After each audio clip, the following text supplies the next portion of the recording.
स्वागत है आप लोगों का हमारे इस चैतन्य एकेडमी में। आज हम आपको वो कोर्स पढ़ाएंगे जो नए रूप से हॉस्टल इंचार्ज में जुड़ा हुआ है। हॉस्टल वार्डन में एक नया जुड़ा हुआ है योग, और ये प्री बीएड डीएड के जो बच्चे तैयारी करते हैं उनके लिए भी ये परीक्षा में आएगा। कई बार ऐसा होता है कि शिक्षक भर्ती वाले में भी पिछले बार पूछ दिया गया था, तो हम इसलिए इसकी तैयारी करवाएंगे आप। सबसे पहले हम ये देखते हैं कि योग क्या है। हम लोग ये जानते हैं योग मतलब प्लस, और प्लस मतलब जोड़ना, प्लस मतलब जोड़ना। तो योग का अर्थ होता है जोड़ना।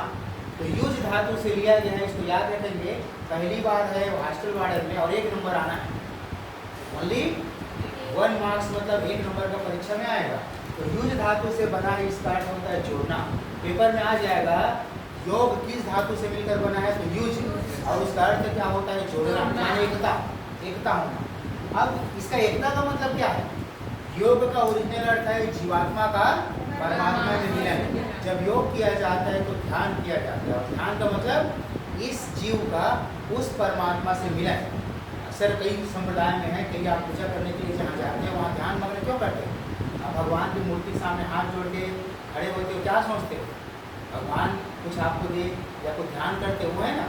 या बहुत सारे जैसे ओम शांति वाले में वो है, उसके ऊपर ध्यान केंद्रित करने कहा जाता है, बहुत सारे संप्रदाय में है। तो इसका मतलब है जीवात्मा का परमात्मा से मिलन, वही योग है। और पतंजलि है इसके मेन। योग के प्रणेता कौन है? योग दर्शन के जनक कौन है? पतंजलि। तो योग दर्शन बुक की नाम है योग दर्शन। उन्होंने एक नया बताया पैटर्न, योग दर्शन। उस योग दर्शन को उन्होंने बताया इसके बारे में, योग के बारे में, और सूत्रों के रूप में है। और सूत्र माने श्लोक, याद रखेंगे। सूत्र मतलब श्लोक होता है। आप सूत्र याद करते हो ना, क्या याद करते हो? साधारण ब्याज बराबर मूलधन दर समय बटा 100। वही क्या चीज है? सूत्र है। और वही सूत्र क्या रहता है? श्लोक है। तो पेपर में अगर आएगा कि योग दर्शन किसके बारे में? योग सूत्र के बारे में। और योग दर्शन के प्रणेता कौन है? पतंजलि। रामदेव उसके शिष्य हैं, जो जगह जगह उसका विस्तार कर रहे हैं योग का। हमको जानना है पतंजलि के बारे में। और उसी पुस्तक में लिखा है योग चित्त वित्त निरोध। क्या लिखा है?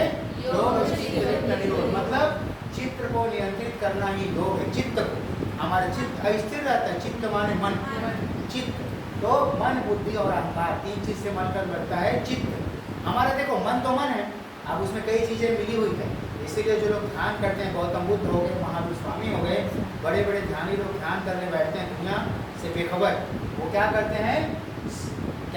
साधना करते हैं, ध्यान। वो क्या करते हैं? अपने मन को रोक के रखते हैं, बुद्धि को चुपचाप रखते हैं, और अहंकार की भावना पैदा होने ही देते। बहुत जानते हैं वो लोग, लेकिन वो लोग अपना बखान नहीं करते। वक्त आता है तो बखान करते हैं।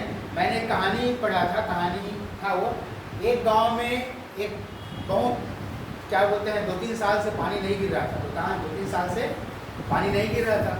लोग बड़े परेशान थे। पता चला गांव में कुछ फकीर आया उस पार। फकीर ऐसी नम धड़म घूमने वाला, ऐसे ही अपने जो मिल जाए खाने वाला, तो उसको वहाँ है, चलो जाते हैं पूछते हैं। तो सब लोग गए, तो ये सोचे कि हम कैसे पूछे कि बारिश कब होगी, हमारे गाँव बारिश करा दो, ये करा दो, वो करा दो, ऐसा करके। वो लोग बड़े संकोच में थे, कैसे बोले, हम लोग तो कुछ लाए नहीं है इसके लिए, और कैसे मांगे? होता है नहीं है। भगवान को केवल मांगते बस, हो देते कुछ नहीं है कोई। तो वे लोग परेशान थे, कैसे पूछे करके। अचानक वो बाबा उठा ऐसी अपनी जगह से और बोले कि ये बहुत बेकार है। कौन? ऊपर वाला। जिस दिन मैं नहाता हूँ, अपना अंडरवेयर सुखोता हूँ, उसी दिन पानी गिरता है। ऐसा बोला। बाकी मतलब क्या होता है? लोगों की बात को समझ लेना, लोगों के मर्म को, है ना। साधना और ध्यान में ये गुण है कि लोगों के क्या जान लेते हैं? विचार से। हम लोग यहाँ आते हैं योग चित्त वित्त निरोध। किसने कहा है? पतंजलि ने। कौन से पुस्तक में है? योग दर्शन में। इसका अर्थ होता है चित्त को नियंत्रित करना ही योग है। चित्त को आपको उसको क्या करना है? कॉन्सेंट्रेट करके रखना है। अब है यहाँ पर आएंगे हम, उसमें आ रहे हैं। हाँ, तो योग का अर्थ भगवद गीता में भी है। तो वहाँ लिखा गया योग कमेशु कौशलम। क्या लिखा गया है? योग कमेशु कौशलम। योग ही कर्म का कौशल है, ये लिखा है भगवद गीता में। पेपर में आने वाला ये भी है कि अंतर्राष्ट्रीय योग दिवस कब मनाते हैं? 21 जून। सब जानते हो, सब मनाते हैं ना, एक साल रिकॉर्ड है। उसके बाद आयुष मंत्रालय मनवाता है उसको। पेपर में भी दिया जा सकता है कि योग दिवस कौन मनाता है, मतलब कौन जारी करता है? आयुष मंत्रालय। पिछले बार की बार ड्रेस देते हैं शिक्षा विभाग की तरफ से, पिछले बार टी शर्ट दिया गया था, टी शर्ट तो रेस करवाया गया था, सुबह फिर योग करवाया गया तो उसके लिए टी शर्ट दिया जाता है। उसके बाद है संयुक्त राष्ट्र महासभा में हमारे जो प्रधानमंत्री श्री नरेंद्र मोदी थे उन्होंने प्रस्ताव रखा, ये रखा कि योग दिवस को पूरे विश्व में अंतर्राष्ट्रीय योग दिवस के रूप में मनाया जाए। कब मनाया जाए? 21 जून को। ये प्रस्ताव कब रखा गया? 11 दिसंबर 2014 को। तो सब ने कहा यस ओके। और कब से मनाना शुरू हुआ? 21 जून 2015 से। तो 3 क्वेश्चन बनेंगे। क्या क्वेश्चन बनेगा? पहला, योग दिवस कब मनाया जाता है? 21 जून को। दूसरा क्वेश्चन ये निकलेगा कि संयुक्त राष्ट्र महासंघ ने योग दिवस मनाने के प्रस्ताव पर कब प्रस्तावित किया या कब पारित किया? तो 11 दिसंबर 2014। पहला योग दिवस कब मनाया गया? 21 जून 2015। बहुत इंपॉर्टेंट क्वेश्चन है, आपको पता भी है कि वह सन याद रखना है। 2014 में पास हुआ तो 11-12 याद कैसे रखेंगे? 11-12-14 11-12-14 को सीट ठोक के महासभा में ओके हुआ। महासभा मीटिंग होता है, संयुक्त राष्ट्र का जो मीटिंग होता है महासभा में सभी देश बैठते हैं, सभी देश बैठे वहाँ प्रस्ताव लाया गया कि अंतर्राष्ट्रीय योग दिवस मनाया जाए। सभी ने ओके करके प्रस्ताव पास किया। कब की बात थी? 11-12 तो 11 दिसंबर 2014 याद करने का एक तरीका है। फिर पहला योग दिवस कब मनाया? 21 जून को। अब यहाँ आते हैं हम योग में सावधानियाँ, सीधा वहाँ पहुँचते हैं योग में क्या क्या सावधानियाँ किया जाए। बोर्ड छोटा इसलिए मैंने सबको मिला के लिख दिया है। योग में क्या क्या सावधानियाँ? अभी देखो पेपर छत्तीसगढ़ में पहली बार हो रहा है, दूसरे स्टेट में कई बार हो चुका है। तो ये जो प्रश्न है ना, दूसरे स्टेट के जितने क्वेश्चन हैं सबको मैं मिला के समाहित किया हूँ। तो योग में सावधानी कौन सी नहीं बरतनी चाहिए, कौन सी बरतनी चाहिए वो भी याद रहे, क्योंकि ऑप्शन में पूछ देता है। पहला, शौच स्नान से निवृत्त हो जाए, शौच और स्नान से ध्यान से निवृत्त हो जाए। दूसरा, प्रातः काल सबसे बेस्ट है। ऐसे नहीं कि 9 बजे उठ रहा है 9 बजे तैयारी कर, ऐसा नहीं। प्रातः काल का मतलब सुबह मतलब कब? सूर्य के निकलने से पूर्व, वो कहलाता है प्रातः काल। लालिमा फैलती रहती है वो कहलाता है प्रातः काल। कोई बच्चे उठते हैं सुबह 11 बजे, बोलते हैं मैं सुबह उठ रहा हूँ अब योग करूँगा, गलत है। उसके बाद है तुरंत स्नान ना करें, योग करने के बाद स्नान नहीं करना है। क्यों? पसीना आया रहेगा।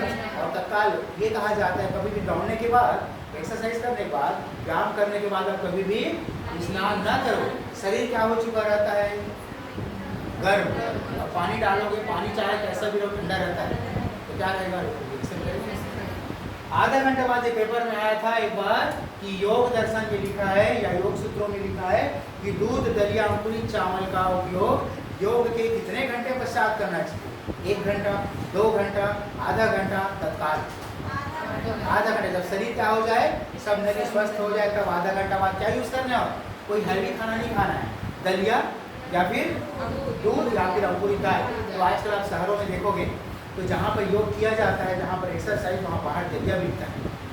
दलिया बिकता है, क्या बिकता है? अंकुरित। बहुत बड़ा मार्केट हो गया है।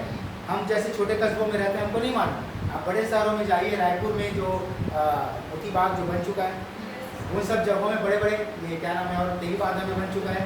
सुबह सब रिसर्च दिल्ली में, बॉम्बे में, सब जगह कनाट प्लेस और जो रेडिंग प्लेस रहते हैं वहाँ पर सब अवेलेबल रहता है। एक से एक और जूस भी रहते हैं जो नेचुरल बना होता है। बात यह है कि आपको आधा घंटे बाद ही सेवन करना है।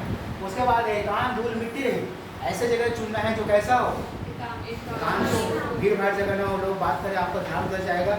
और धूल रही तो धूल गाड़ी वाड़ी मत चलता रहे। और ठंड में खुले कमरे में, यही पेपर में आता है ठंड में कहाँ करें? ठंड में बाहर भी चले जाना है कि मैं योग कर सकता हूँ, गर्म हो जाऊँगा, ठंडा नहीं होना है। सुबह की ठंड ज़्यादा ठंडी रहती है, क्या करें आप? खुला कमरा में, बंद कमरे में नहीं, हवा पास होता है वहाँ बैठे। उसके बाद है आसन बिछा कर, क्या आता है? देखियो योग करने वाले साथ में क्या रखे रहते हैं? क्या आसन? मैट। आजकल दरी आता है कलरफुल, पिंक पिंक लड़के आजकल पिंक वाली खरीदती हैं, इससे पिंक कलर का बेड भी आता है। जो हरा कलर का मेट आता है वैसे ही छोटा सा रहता है, पकड़ के ऐसे लेके चलते रहते हैं जो लोग एक्सरसाइज में लगे रहते हैं। या फिर दरी वरी जो योग होगा, कभी पाटन में या कहीं आसपास योग होता है तो जैसे बाबा रामदेव आए तो सब कोई क्या लेके जाते हैं? अपना अपना मैट लेके, चटाई लेके जाते हैं। क्यों? जमीन में बैठ के क्यों नहीं करना चाहिए? क्वेश्चन आया था एक बार यूपी वाले में आया था, क्यों करना चाहिए बताइए? क्योंकि आपके अंदर एनर्जी पैदा हो, वो कहाँ चले जाएगा? जमीन के अंदर होता है ना। अभी अर्थिंग देते हैं कि जमीन के अंदर ले जाते हैं ना वायर को, तो वो अर्थिंग अंदर नहीं जाना चाहिए। कौन रोक दे? कुचालक। आप सुचालक हो, अंदर नहीं जाना चाहिए। कौन रोक दे? आपका एनर्जी आपके अंदर है। तो विद्युत कटपट लिख दिया हूँ, विद्युत प्रवाहित क्या हो जाए, रुक जाए। उसके बाद श्वास, एक सिंपल पेपर आया था एक बार, यूपी शायद उत्तराखंड में है ये, कि योग करते समय श्वास किधर से लेना चाहिए, हाँ नाक से लेना चाहिए, मुंह से नहीं, या कान वान से नहीं लेना चाहिए, नवाचार नहीं करना है। उसके बाद श्वास प्रश्वास लेना जोड़िए, ऐसे करते हैं ना, छोड़ो और लो, लो छोड़ो, तब साफ होता है, फेफड़ा साफ होता है। तब स्पीड से आप छोड़ोगे तो फेफड़ों के अंदर जो जमा रहता है दूर कर, जैसे आप कहीं पर साफ करना होता है तो आजकल आता है ऐसे करते हैं, क्या होता है खिड़की में जमा हुआ धूल कर बाहर निकल जाता है, मोबाइल को देते नहीं है। सत्संग भोजन के 4 घंटे बाद, ये भी आया था पेपर में, भोजन के 4 घंटे बाद करना है। आधा घंटे बाद आप हल्का नाश्ता कर सकते हो, उसके बाद आप करते रहो, लेकिन भोजन कर लिया है तत्काल योग नहीं करना है। 2 घंटे बाद, 3 घंटे बाद, हमेशा कब करना है, 4 घंटे। तो 2 चीज़ इंपॉर्टेंट है। योग के पहले आपको 4 घंटे तक खाना नहीं खाना है, मतलब भोजन के 4 घंटे बाद योग करना है। योग कर लिए तो आधा घंटे बाद आपको, अब योग कर लिए तो आधा घंटे बाद ही खाना है, जरूरी नहीं, ये भी समझिए आपके लिए। अगर योग आप करते हो तो पुस्तक में लिखा है आधा घंटे बाद खाना है, तो आधा किलो अंकुरित चावल, आधा किलो, ऐसा नहीं खाना है। इसका मतलब है थोड़ी मात्रा में खाना है, वो 1 घंटे भी हो जाएगा चलेगा, लेकिन आधा घंटा के पहले नहीं खाना है। अब क्लियर हुआ, समझ में आ गया। अब पढ़ते हैं हम अष्टांग योग, ये सबसे इम्पोर्टेंट है। सबसे इम्पोर्टेंट योग में ये है, यहाँ से अधिकांश बार पेपर आएगा और इसको समझना है। वो तो आप ऐसा है कि किसी की बातों को सुनोगे और समझना आ जाएगा। कुछ दिनों पहले योग का बहुत बड़ा क्रेज था, जिनको शुगर था, ये था, घुटनों में दर्द रहता था, वो गाँव में, शहरों में छत में योग करते थे। अब योग करने वाले लोग कम हो गए, जिसका जितना प्रचार होता है वो कम होता है ना। जिसकी जितनी ज़्यादा मांग होती है उसका प्रोत्साहन कम कर दिया जाता है, ताकि उसकी मांग बढ़े लेकिन रेट ऐसे नहीं मिलेगा। अष्टांग योग पेपर में आता है, योग में कितने प्रकार के साधन बताए गए हैं, 8 प्रकार के। और पेपर में आता है साधन में कितने बहिरंग है, कितने अंतरंग है। बहिरंग मतलब बाहर वाले कितने हैं, मतलब आप करके दिखाओगे वो बाहर है, और अंतरंग माने आपकी आत्मा से होती है। जैसे ध्यान करना क्या किसमें आएगा बताओ, अंतरंग है, आप अंतर से ध्यान करो, किसी को दिखाने के लिए नहीं करोगे। तो पढ़ेंगे हम, पहला होता है यम। अब पेपर में ये आता है, एक बार लिखूँ मैं, नियम के पहले कौन सा साधन किया जाता है, तो नियम के पहले यम किया जाता है। अब इसको एडम पेडम याद नहीं करना है, लाइन से याद करना है। यम नियम आसन, कैसे याद करेंगे, यम नियम आसन, यम नियम आसन, यम नियम आसन।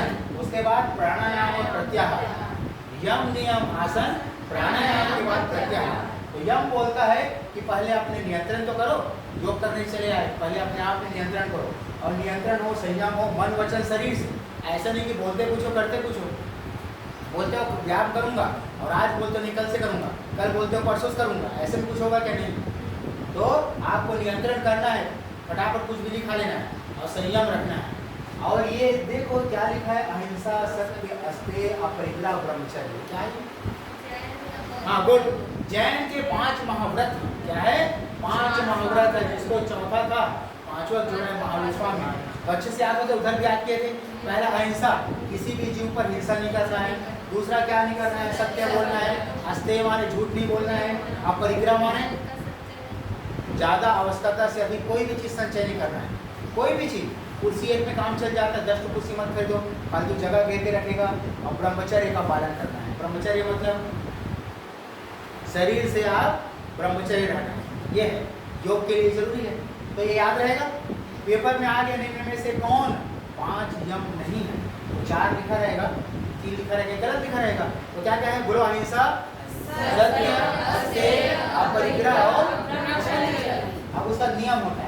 अब आत्म नियंत्रण के अब नियम, तैयार होने के लिए नियम पड़ेगा, अभी तैयार होना, मन वचन कर्म से तैयार हो कि मैं योग करूंगा। अब उसके बाद आपके क्या आएगा, नियम आएगा। तो नियम शौच, पहले अपने आप को शुद्धि करो, ऐसे कैसे नहीं बैठना है। दूसरा संतोष करो, तृष्णा को त्यागो, लालच। आप योग करने बैठे हो, आप सोच रहे हो आधा घंटा बीतने दे, योग करूंगा, घूमूंगा, आधा घंटा तो कस के मैं अंकुरित चावल खाऊंगा या अंकुरित दाल खाऊंगा या मेय मटेरियल खाऊंगा। योग करने का मतलब वही है, वो आपकी तृष्णा है। तो तृष्णा को त्यागना है। और तब कैसे करना, रीति से। तब ऐसे नहीं, बच्चे लोग को कराते हैं जैसे मौन धारण करो, तो कई लोग ऐसे आँख खोल के देखते होंगे क्या भाई, रीति से करना है, माने तब कर रहे हो तो रीति से बढ़िया स्वाध्याय। हमेशा कैसा होना चाहिए स्वाध्याय। और क्या पढ़े, कहानी पुस्तक, वेग और रूप के साथ ऐसे अच्छी चीज पढ़े जो आपको क्या दे, योग के बारे में ज्ञान दे। सतजन बनने का, सतजन माने अच्छा जन, सतजन उसी बनता है, सत माने सत्य, अच्छा जन, और ईश्वर का प्रणिधान करो, ईश्वर पर भी प्राण ध्यान करने करो। ये क्या है, नियम है। ये क्या है, 5 नियम है। कितने नियम है? 5 नियम। यम कितने हैं? 5। तो सोच, संतोष, स्वाध्याय, तप, स्वाध्याय और विश्वास। उसके बाद है आसन। आसन सब जानते हो, आसन में बैठ जाओ, सब बोलते हैं ना इस आसन में बैठ जाओ, मतलब जब आप हवन करते हो या ये करते हो तो ऐसे ही बैठ जाते हैं, आगे बढ़ा कैसे करते हैं, बड़े पालतू मोड़ के बैठते हैं। आसन उसमें क्या होता है, आपकी एनर्जी ऐसे एक्टिव रहती है ना, इसे वैसा बढ़ाया जाता है। तो आसन बैठे शरीर में उचित मुद्रा में, उचित मुद्रा में क्या लिखा है, मुद्रा। वही पेपर में आया तो ऊर्जा पहचान क्या है, ऐसे रहता है ना, यहाँ बुद्धि में ऐसा बना होता है, नाभि स्थल में एनर्जी ऐसे बना होता है, मुद्रा है। आप ऐसे मुद्रा करके बैठे नहीं बोलते हैं, टीका लगाते हैं ऐसे, वो सब मुद्राएं हैं। क्या है वो? मुद्रा। उसी से बाद में अब सोचो कितना विकास हुआ, उसी से बाद में भरतनाट्यम में सब ऐसे मुद्रा करके नहीं करते डांस, वो सब है। तो आसन याद हो गया। पेपर में अगर दे दिया शरीर को उचित स्थान पर रख कर योग की तैयारी करना, क्या है, आसन, आसन होना चाहिए। उसके बाद प्राणायाम। आप खाना खाते हो तो आसन में बैठते हो, इसलिए पहले वो रखा जाता था पाटा, नीचे बैठा जाता, पाटा बंद हो गया, लेकिन आसन ऐसा तो नहीं है कि दोनों पाँव फैला लेते हैं, बीच में रख लेते हैं, ऐसे खाते हैं। इसलिए हमेशा क्या कहा जाता है, जमीन में बैठ के खाना। हम लोग जल्दी करने के चक्कर में जूता पहने होटलों में, उसी टाइप के बाद घर में टेबल कुर्सी में खा लेते हैं। उससे क्या होता है, एनर्जी सब नीचे चली जाती है।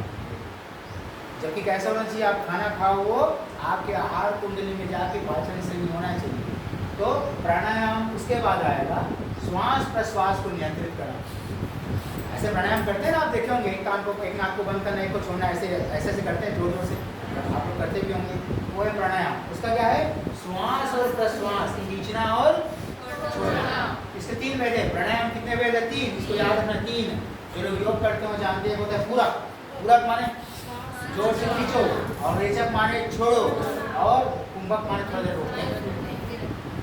तो याद रखेंगे, पूरक माने खींच लिए, प्राणायाम ऐसे करते हैं, और कुंभक माने थोड़ा देर रोकते हैं, फट से नहीं छोड़ देना है। और फेफड़े में घूमे, गंदगी को साफ करे, तब क्या हो, तब शरीर को ढीला करके छोड़ा जाता है। क्लियर हो गया? प्राणायाम कितने भेद हैं? 3। क्या क्या है? पूरक, रेचक और कुंभक।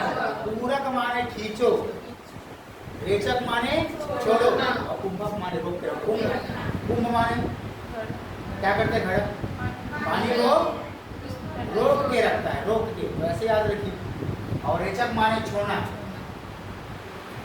अब है प्रत्याहार। प्रत्याहार में आहार नहीं है, आहार में प्रतिधन आहार है।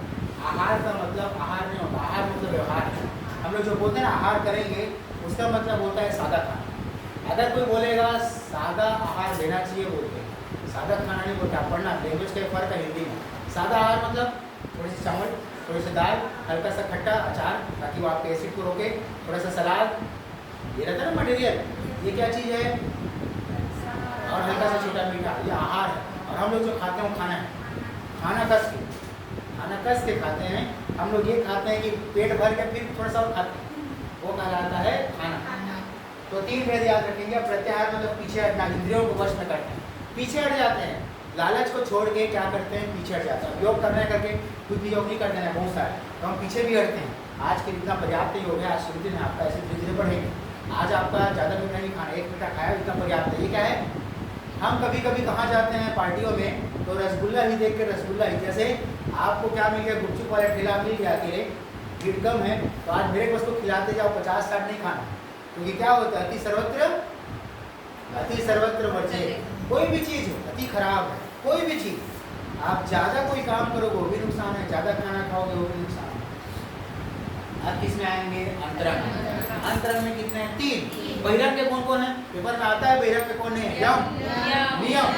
यम, नियम के बाद आसन। यम है मेरा नियम है, तब आसन में बैठ गया, तब मैं क्या करूँगा, प्राणायाम, तब मेरा प्रत्याहार चलेगा। ऐसे आते रट्टा मारो मत, समझो। मैं पहले यम करूँगा कि मेरे नियम करूँगा, तब मैं क्या बनूँगा, नियम बनाऊँगा, तब मैं बैठ जाऊँगा। तब मैं क्या करूँगा, प्राणायाम करूँगा। उसके बाद मैं क्या करूँगा, अपने आप को रोकूंगा, इतना 2-2 घंटा नहीं करना है। अब इसके बाद 3 होते हैं इसमें, धारणा, ध्यान, समाधि। धारणा माने आप कोई चीज़ का धारणा बनाते हो ना, कंसेप्ट पढ़े ना हम लोग, बच्चे किसी चीज़ का धारणा बना लेते हैं, उसी अनुसार चलते हैं, वो क्या कहलाता है? यही है चित्त को किसी चीज़ के बारे में सोचकर ध्यान करना। कोई चीज़ के बारे में सोचते हैं, ध्यान करते हैं। बड़े बड़े लोग बोलते हैं कि आप जो नौकरी लगना चाहते हो उसके बारे में ध्यान करो। ये ध्यान करो कि आप नौकरी लग गए हो, आप पढ़ाने जा रहे हो और बाकी सपने सच होते हैं, ऐसे कहते हो लोग। तो इसका मतलब क्या करें? धारणा मतलब मन में क्या बनाओ? धारणा। चित्त में मतलब मन में किसी चीज़ को सोच के आप क्या करो? ध्यान लगाओ उसके बारे में। आपको ध्यान लगाने के लिए कोई चीज़ होना चाहिए। आप खाली पीली नहीं बैठ सकते, याद रखिए, मानव मन खाली पीली नहीं बैठ सकता। आपको मैं बोलूँगा 2 मिनट आँख बंद करो, चुपचाप बैठ, तो आपको मन और दौड़ेगा करके देखो। 2 मिनट आँखें बंद करो और चुपचाप रहो, बोलूँ रखो चुपचाप, आपको मन और दौड़ेगा और जिसको रोका जाए वही ज़्यादा होता है। बच्चों को बोलो मत खेलो, वही खेलते हैं, होता नहीं होता। इसीलिए कोई चीज़ आपको चाहिए, आपको ध्यान करने के लिए कोई चीज़ चाहिए जिसमें आप ध्यान करो। क्लियर हो गया? चित्त को किसी चीज़ में रख कर उसके बारे में ध्यान करना धारणा है। धारणा मतलब किसी चीज़ मतलब कॉन्सेप्ट। भाई ये चश्मा देख के हर कोई क्या सोचता है? सर को, गुरुजी को कम दिखता होगा, थोड़ा बहुत कुछ प्रॉब्लम, इसलिए पहनते हैं। क्या बना आपके मन में? धारणा। यदि मैं फैशनेबल पहना होता तो वो धारणा नहीं बनती, अलग होती। बात समझ आ रहा है? धारणा ये होती है किसी चीज़ को ध्यान में रखकर आप क्या करोगे? ध्यान करोगे। किसी चीज़ को मन में रखकर आप ध्यान करोगे। इसका मतलब क्या हुआ? दुनिया में अगर किसी बच्चे का पिताजी आँख थोड़ा प्रॉब्लम में चश्मा पहनता है तो दुनिया में क्या देखेगा? ऐसा वाला चश्मा जब भी देखेगा क्या सोचेगा? मेरे पिताजी सामान इसको भी नहीं दे, क्या बन गया उसके मन में? क्लियर? अगर उसके घर में नल से गर्म पानी आता होगा, 3 नल होंगे, गर्म पानी है, तो कहीं भी जाएगा 3 नल लगे होंगे या 2 नल, तो पक्का सोचेगा सेकंड में गर्म पानी आता होगा। तो धारणा बन चुका है कि वो चीज़ को देखा है। ऐसे होता नहीं आपके मन में भी? आपके मन में कॉन्सेप्ट होता है जो आप घर से देख के आए, वही आप बाहर भी इम्प्लीमेंट करने की कोशिश करते हो, भले हो गलत हो, आपके मन में फिर आ जाता है। इसका मतलब ये हुआ कि चित्त को किसी चीज़ के बारे में सोचना और सोचकर ध्यान करना। क्लियर हो? धारणा। अब धारणा के बाद ध्यान है। ध्यान मतलब ध्येय पर जो आप चाहिए उसी चीज़ के बारे में क्या करना है? आपको क्या करना है? केवल उसी पर। बहुत सारे आपके माइंड में आते रहेंगे, लेकिन आपको कॉन्सेंट्रेट करना है कि मुझको मोक्ष चाहिए, मुझको मोक्ष की प्राप्ति होगी, तो आपका ध्येय पर रहना चाहिए। मछली की आँख पर, नहीं तो भटकेगा। तो क्या होगा? भटकेगा और आपका काम होगा नहीं। तो ये जो ध्यान है ना, 2 प्रकार होता है। पुराने लोग में आपने पढ़ा है ना, पूजा मतलब ध्यान। ध्यान कितने प्रकार का कर सकते हैं? अरे ध्यान करने के लिए 2 चीज़ चाहिए ना। मंदिर में जाते हो तो क्या चाहिए? आप मंदिर में जाते हो तो क्या चाहिए? मूर्ति। अभी तो ध्यान करोगे और मूर्ति गायब है, किसको ध्यान करोगे? आप मूर्ति देखते हो तभी तो ध्यान करते हो। मैं बोलूँ चलो दुर्गा माता का ध्यान करो, तो आप जैसे दुर्गा माता का मूर्ति देखते हो वो ध्यान में आएगा। भाई वो रखा वो ध्यान में नहीं आएगा। क्या ध्यान में आएगा? आपके ध्यान में आएगा, क्योंकि आप उसको जानते हो। तो यहाँ पर होगा केवल ध्येय पर। तो क्या चीज़ है? ध्यान क्या है? केवल ध्येय पर ध्यान देना ही ध्येय। 2 होते हैं, सगुण और निर्गुण। सगुण मतलब मूर्ति रूप। तो 2 प्रकार की पूजा करने वाले में सगुण और निर्गुण पढ़ते हो। सगुण मतलब भगवान की मूर्ति का पूजा करना और निर्गुण मतलब निराकार, भगवान का कोई आकार नहीं करके ऐसी पूजा करते हैं। कोई चीज़ में ध्यान केंद्रित कर, जैसे कोई लिखा है ओम, तो आँख बंद करके ओम के बारे में ध्यान करते हैं। ऐसा है, जैसे आप ध्यान करोगे तो आपकी नौकरी के बारे में ध्यान करोगे तो आपको बहुत सारे ज्ञान की प्राप्ति हो। करके देखना करो, ध्यान करना बहुत जरूरी है। आप बड़े बड़े क्लासेस में जाओगे तो परसेंटेज लाना है, नौकरी लगना है, तो ध्यान कराएगा। योग भी करें, उसमें आप बैठना 10 मिनट सोचना कि आप जो पढ़ रहे हो, आप जो मंजिल पाना चाहते हो, तो उसमें क्या रुकावट आ रही है, आपको अपने आप लगेगा। ध्यान करने से बहुत सारे जो विकार हैं वो दूर होते हैं। सोच के देखना है। समाधि, समाधि मतलब आप ऊपर हो गए। ध्यान धारणा बना मन में किसी चीज़ का, आपने ध्यान किया, धारणा, ध्यान बना। अब ध्यान से ऊपर क्या होता है? समाधि। तो ध्यान ही ध्येय बन रहा है। बस आप जिसके बारे में एकटक सोच रहे हैं, एकदम एकटक उसी बारे में सोच रहे हैं। दुनिया में आपके लिए कुछ नहीं। आपने जिद पकड़ लिया, जैसे फिल्मों में दिखाते हैं, आप सीरियल में देखते हो, राजा रावण हो या कोई भी दुष्ट हो या अच्छा आदमी हो, तो क्या करते? तपस्या करते हैं ना। ऐसे तो बस ऐसे वैसे हो गए, कैसे करते हैं? कैसे शरीर को कष्ट दे, ऐसे खड़े हो जाएगा एक पाँव में, या फिर ऐसे क्या बोलते हैं पालती मोड़ के अपने आप को, शरीर को कष्ट देता है, तब सामने वाले प्रकट होते हैं। वो क्या करते हैं? उसका एक ही ध्येय, भगवान को प्रसन्न करना। 10 साल लगे, 2 साल लगे, 3 साल लगे, 4 साल लगे, 5 साल लगे, नहीं देखता। उसके ऊपर पूरा सांप का दिमाग का क्या बन जाता है? बिंब बन जाता है, लेकिन वो उसको नहीं समझता। बात समझ में आ रहा है? वही समाधि है। समाधि अंतिम स्तर है। समाधि का है अंतिम स्तर है। तो जब ध्यान ही ध्येय बन जाए, मतलब आपका जीवात्मा का परमात्मा में मिलन हो जाए, वो क्या है? समाधि। यहाँ तक क्लियर हो गया? हमने पढ़ा कि अष्टांग 8 प्रकार के होते हैं, 5 होते हैं और 3 होते हैं अंतरंग। ध्यान के अंदर रहेगा बहिरंग में यम, आप यम करोगे तब नियम का पालन करोगे, आसन बनाओगे तब आप क्या करोगे? प्राणायाम करोगे। दिखता है, मैं देख के जानता हूँ मैं योग कर रहा है, लेकिन समाधि चुपचाप बैठ नहीं सकता है। दूसरे लोग मेरा काम मत कराए करके, दूसरे लोग मुझको काम मत कराए, ये लोग भरा काम दे देते हैं करके, लोग पढ़ने बैठ जाते हैं, लेकिन ध्यान पढ़ने में नहीं रहता, वो भी ध्यान है। पढ़ना भी बहुत बड़ा ध्यान है। और जिसको आनंद आने लगे पढ़ने में, और रात के 2 बजे उठ के पढ़ रहे थे, रात के 3 बजे उठा बाथरूम करने के लिए, बाथरूम करके आया 2 पेज पलट लिया, अरे मैं भूल गया था क्या है वो, और उसको धोखा और जहाँ फिर सो गया। ये क्या है? समाधि। याद कि जगते जगते भी समाधि होता है। अब उसका पूरा लक्ष्य किस पे केंद्रित हो गया है? उस पढ़ाई पर, उस पाने पर। ऐसे नहीं कोई IAS नहीं बन गई, उसके लिए बहुत मेहनत लग जाता है, 4 साल 5 साल 3 साल, एक ही ध्येय, कुछ नहीं जीवन में। तो ये चीज़ अच्छे से याद रखेंगे। अब इसके बाद ये पेपर कुछ आया वो इसके अलावा मैं करा देता हूँ। ऊर्जा पहचान के लिए मुद्रा है, मुद्रा में रहना जरूरी है। आसनों की रानी सर्वांग आसन, सभी आसनों का मेल क्या है? सर्वांग आसन। ये पेपर में पिछले बार आया हुआ है।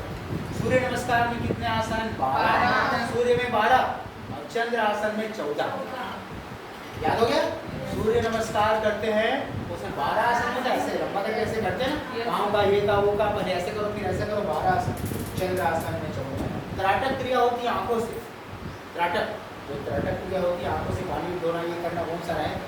ठीक है, तो इतना क्लियर है। मैं बहुत सारे क्वेश्चन भेजूंगा, उसको आपको इसको पढ़ के अच्छे से बनाना है। मेन याद रखेंगे, इसको आप याद रखेंगे और उसको समझेंगे। ठीक है, आज के लिए इतना ही।